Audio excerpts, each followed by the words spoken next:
બહુ સારું લાગી રહ્યું છે. સો બેસિકલી આઈ એમ બ્લેસ્ડ કે મને આટલું બધું કામ મળે છે અને હું આટલું બધું કરી રહ્યો છું.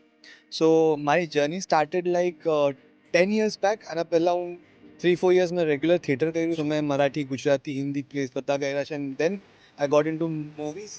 એન્ડ હવે મારા 6 ગુજરાતી પિક્ચર આવી ચૂક્યા છે. હવે આ વેબ સિરીઝ પણ હવે આવે છે 2026માં. હમણાં એપ્રિલમાં લક્કડના લડ્ડુ કરીને મારી મૂવી આવી રહી છે, જેમાં હું છું, અલી અસગર છે, ઉપાસના સિંહ છે અને બહુ બધા મોટા એક્ટર છે. અને યા સો એવું છે. એન્ડ કોમેડી છે, આઉટ એન્ડ આઉટ કોમેડી છે અને બધાને મજા આવશે જોવા. અલી અસગર લોકો ગુજરાતી મૂવીમાં આવી રહ્યા છે તો એ જોવાનું પણ એક અલગ ફીલ તમને. તો જે બહુ બધા પ્રોબ્લેમમાં ફસાઈ ગયો છે એને એનું કરિયર સ્ટાર્ટ તો કરવું છે પણ એ ખબર નથી પડતી. તો એક અલગ માણસના હાથે ચડી જાય છે.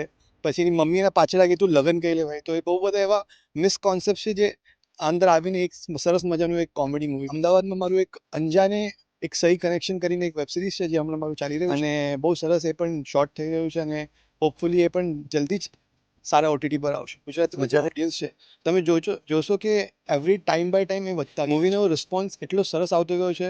ફોર એક્ઝામ્પલ હવે તમે લાલો એટલો સરસ રિસ્પોન્સ આવ્યો. તો હોપફુલી લોકો હવે અવેર થઈ રહ્યા છે અને ગુજરાતીનું જોઈને even મરાઠીવાળા લોકો પણ એમને ફીલ થાય છે કે હવે અમે પણ મરાઠી મૂવી જોયું. બધું એક રિજનલ જે મૂવીઝ છે એને બહુ સરસ સ્ટાર્ટ મળે છે અને લોકોને સારું મળે છે.